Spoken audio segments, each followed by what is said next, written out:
Hello and welcome to the Claret podcast. We've got a special match preview for you this afternoon. This podcast is sponsored by NordVPN, and if you want the best discount code available, there is a link in the description. Now, I'm not joined by one of the usual faces. This is Alasdair Mackenzie, who is Well, I'll let you introduce yourself. How would you describe yourself best? Well, I'm a freelance sports journalist based in Rome, where I've been for the last 6 and a bit years, covering Italian football for a range of different titles in the UK. So a bit of an unorthodox story, as I've just been explaining to you off air, but basically grew up watching Italian football on Channel 4. If I'm sure your listeners, some of them will remember the Football Italia days with James Richardson, and kind of developed a real passion for me. So that was ultimately how I ended up in this position, I suppose. Well, I said to one of my colleagues, I've got a preview for Juventus recording this week with an Italian journalist, which is kind of true. You cover Italian football, but you don't sound Italian. You don't have an Italian name.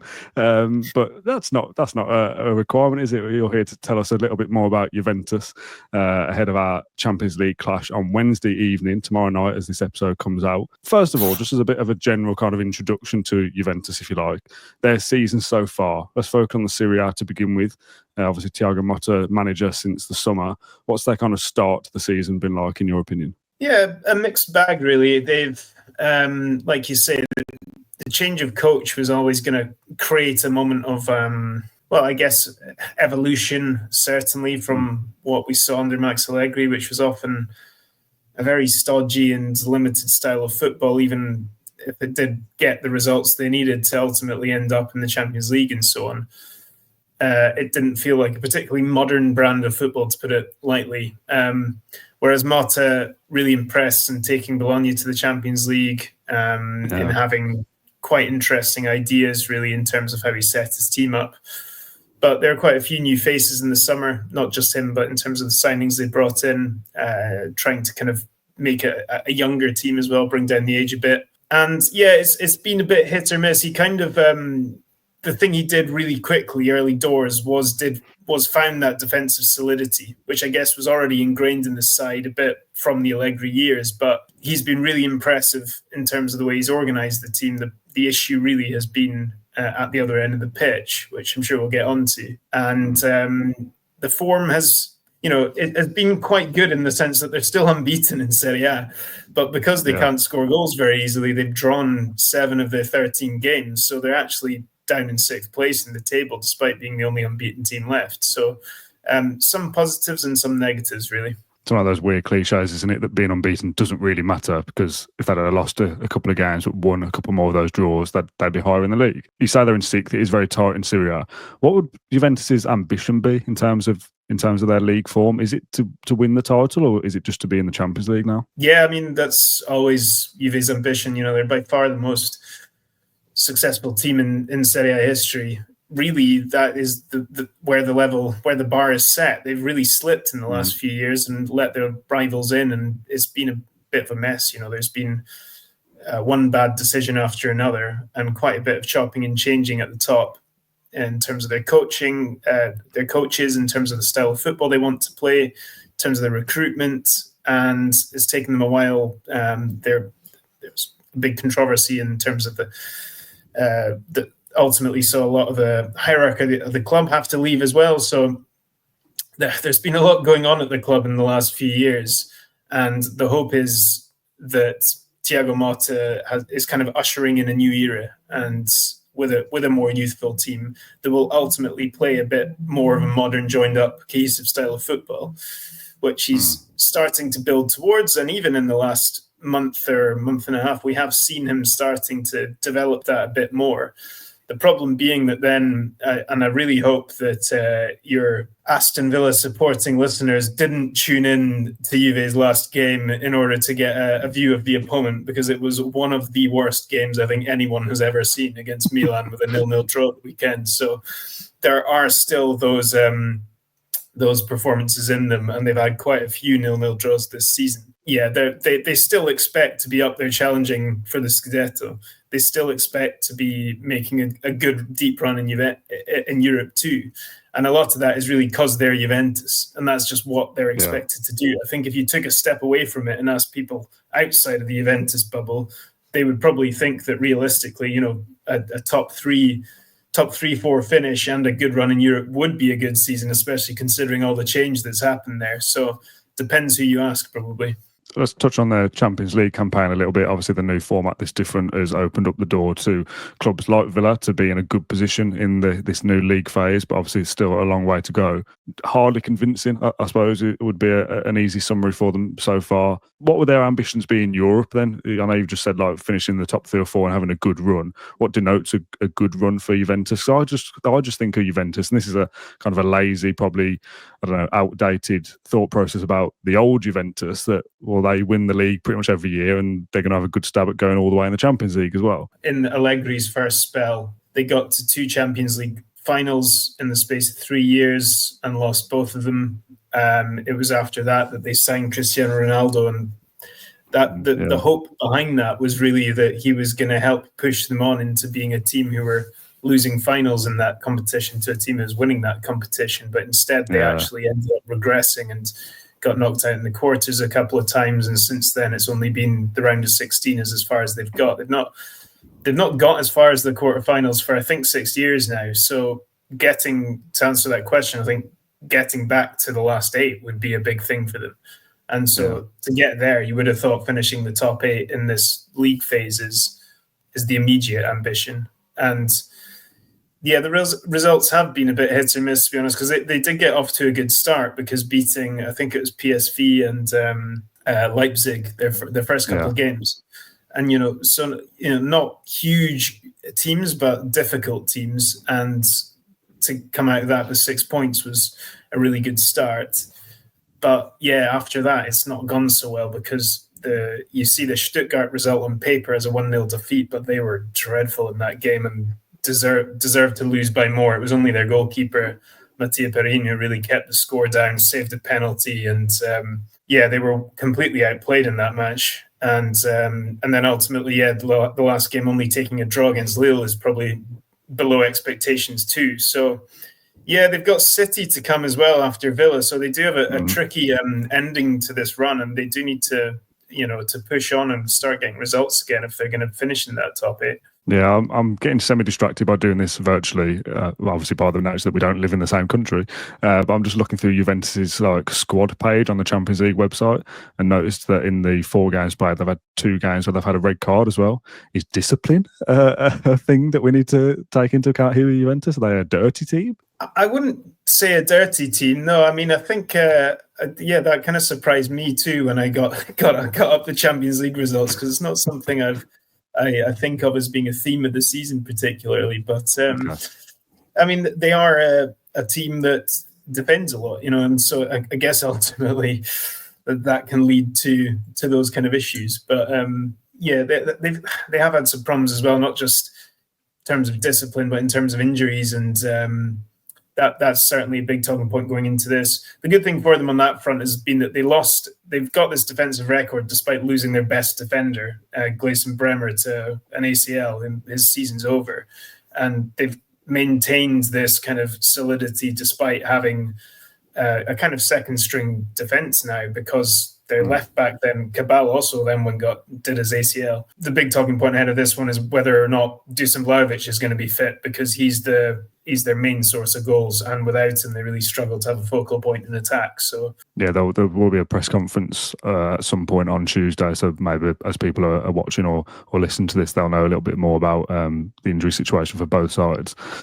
Just talk to me a little bit about style of play then from what you've seen from Juventus so far. Obviously, it's early days under the new manager, as you said earlier on, but if you can kind of summarise strengths and weaknesses potentially for us. Well, I mean, the very basic way of looking at it is kind of what I've already alluded to, which is that they're very strong at the back and they struggle in attack. However, they have started to tweak that a bit in the last 5 or 6 games. I mean, the Milan game you can kind of see it in isolation. It was so bad, honestly, and the fans whistled the teams off at the end, and then the Milan coach Fonseca even said after the game, I would have done the same thing because it's one of the most boring games I've ever seen. So it was one of those. It was like all the worst stereotypes of Italian football in one match. But generally, it's not quite like that. They have started to open up a bit more recently. They play a 4-2-3-1, and Motta's taken a while to kind of settle on, I guess, what his preferred 11, his strongest 11 is, particularly midfields. He's kind of starting to get his head around that now. The problem was on Saturday that not just Vlahovic being injured, but the number 2 striker Milik has also been injured for quite a while. And that left them without any natural strikers. So they had to play Koopmeiners, who's a central midfielder, as a kind of false 9. But it basically ended up being like a 4-6-0 formation because they just had no attackers really attacking properly. Whereas before that match, they were starting to get a bit more joy in attack, especially from the wings. They've got some really dangerous wingers. Kenan Yildiz is a really exciting young talent. He took the number 10 shirt ahead of the season, Turkish teenager. He's a really exciting player, someone that they're looking to build the team around for the future. Timothy Weah, American international, he has finally started to deliver on his potential and was in a great run of goal-scoring form in the last few weeks. And Koopmeiners, who I mentioned, when he's actually playing in his natural number 10 role, can be a really dangerous player too. And Vlahovic is obviously well known as a very lethal finisher too. So they do have those weapons there, and they were starting to open up a bit before the break.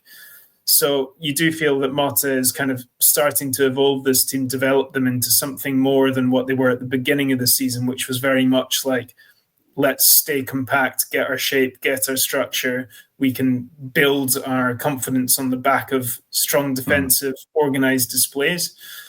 And they're clearly still capable of doing that, but it does still feel like they're still in this kind of period of trying to morph from one thing to the other. And they're not quite, well, definitely not the finished article yet, and they're still in that process. One player that's not been named yet in the section when you spoke a little bit about new signings or players that have done well this season, Douglas Luiz, obviously a very familiar name to this part of the world. Not quite worked out for him so far, has it? No, it's been a complete disaster, really. Wow. I mean, it's a strange one because almost everybody expected this to be, one of the signings of the summer, I think. It was a really eye-catching summer. It was their summer signing. It was probably their biggest deal. I can't quite remember what the fees were, but they paid a significant amount to get him. He felt like the kind of player they needed to add a bit of that creativity and that, goal productivity from midfield. And he has been a bit unlucky, to be honest. I think those expectations haven't helped with what the reaction's been. But the reality was he's spent a lot of time out injured. And then when he has had his chances, he's either failed to impress or in one particularly damaging period gave away penalties in 2 consecutive games. And that really kind of cemented this feeling of people being completely underwhelmed by him. And now it's in a position where he's still out injured at the moment, but it's going to be difficult for him to fight his way back in and convince Motta that he's the guy, I guess. Even this week, I've seen they've started to write transfer rumor reports about whether he's going to leave in January. And it's crazy to think that this guy who is supposed to be their big pin-up signing of the summer, they're already even considered that there's already even, a reason to suggest that might happen. So yeah, it's been difficult for him to say the least so far in Turin. Also, while he's been out injured, this is the problem. He's been out injured while Motta has kind of finally decided on the midfield, which he is now seeing as Locatelli and Thuram as the 2 kind of holding midfielders with Koopmeiners in front of them as a more attacking midfielder. And so when he does get fit again, even if he comes back completely, motivated, refines his form and so on, he's going to have to battle his way back into that team. Maybe that's what he needs. I don't know. I don't know much about his personality or anything like that, so I'm not sure what kind of reaction we're going to see from him to try and get back into that side. But it can take a bit of adapting to be honest. You do see this with a lot of players coming to Serie A. It is a very different style of football, and some players take longer than others to get used to it. And like I said, Thiago Motta's team has been a team that is like almost starting from scratch in terms of how they're building their identity and so on. So he may well have been thrown off course a little bit by that too. I mean, some of the things you've spoken about Juventus in terms of like being solid first, and then we'll think about going forward after that, and almost that making it a little bit like a stalemate. That yes, they're not losing, but they're drawing a lot. They're not scoring lots of goals. I almost feel like the way Villa are at the moment is we need to be a bit like that, because we are defensively a mess at times. We're conceding goals for fun against opponents that we expect to be beating. We're still all right in front of goal, although we miss a lot of chances as well. That there's like this real kind of chaotic energy about Villa that we can't quite keep control over the game or of our own possession or anything. And that's not to say that Villa have been a disaster, because we haven't. We're still doing okay. But, you know, the kind of calm, controlled nature that we've seen under Emery in previous seasons, we're not seeing that at the moment. So we almost need to take a bit of a leaf out of Juventus's book and take some of those kind of solid foundations, but also not at the expense of the fact that you can't score goals. Well, it's interesting that, because it means that something's got to give, really, doesn't it? You know, if they've got these two teams who are kind of having completely polar opposite narratives surrounding them going into the game. Juve in Europe have been a bit different to Juve in Serie A, and there have been goals in their games. The weird thing kind of was that there were a lot of goals in their first couple of games when they just couldn't score in Serie A, and then the goals have dried up in Europe when they actually started scoring goals in Serie A in the last couple of games. So it's not always followed, I guess is what I'm trying to say. What's happening in Italy hasn't always necessarily been completely connected to what they're doing in the Champions League. It's and it's, I don't know, it is a difficult one. I find it difficult to call how Juve will compete in this match, and to be honest, in the rest of the Champions League. And generally, they're quite a difficult team to predict. I did a different podcast last week looking ahead to their game against Milan, and was asked for a prediction. I was tempted to go for 0-0 because it's kind of what we've seen from them recently. But there was also this mad game against Inter in the Derby d'Italia in Serie A, where it finished 4-4. And that game beforehand, I probably would have predicted a 0-0. And it just ended up being the game of the season, completely wide open. Juve were completely carved apart. They went 4-2 down. Yildiz came off the bench and scored a double. So they are a difficult team to predict, because you've seen a bit of everything from them. And I think especially in this period where they're trying to develop their game a bit, it's hard to see which way it's going to go. Although I would imagine that an away game, a difficult place, Champions League, their default setting will be let's keep it tight, definitely to begin with. I mean, just as a brief aside, it's crazy how Villa is now considered a tough place to go for a Champions League club. I really like hearing that from somebody else. I am going to ask you to give a prediction for this game, despite saying how difficult it is. Villa can score goals, but can't really defend. Juventus don't score many goals, but can defend. 0-0 written all over it. I can see it finishing in a draw. Let's say 1-1, just to have some optimism. We'll see a goal or two. John McGinn, obviously, on the score sheet. You're a big John McGinn fan, aren't you? Look, if you can find a Scotland fan who's not a John McGinn fan, you'll be doing very well. Absolute legend of a man. So, yeah. Yeah, we feel the same, to be honest. Right, we'll call it a day there. Alasdair, thank you very much for joining us on this little bonus match preview. This is the first time we've done an opposition link-up one for a Champions League game, but Juventus at Villa Park, Douglas Luiz probably might not play, but there's a storyline there, so we had to jump on it and sort something. So thank you very much for joining us. I'm sure our audience appreciate it massively. If you have enjoyed this episode of the Claret Blue Podcast, either on YouTube or Spotify, Apple Podcasts, etc., and do let us know, and we'll be back on Wednesday evening for the post-match show. Thanks for watching, and we'll see you then.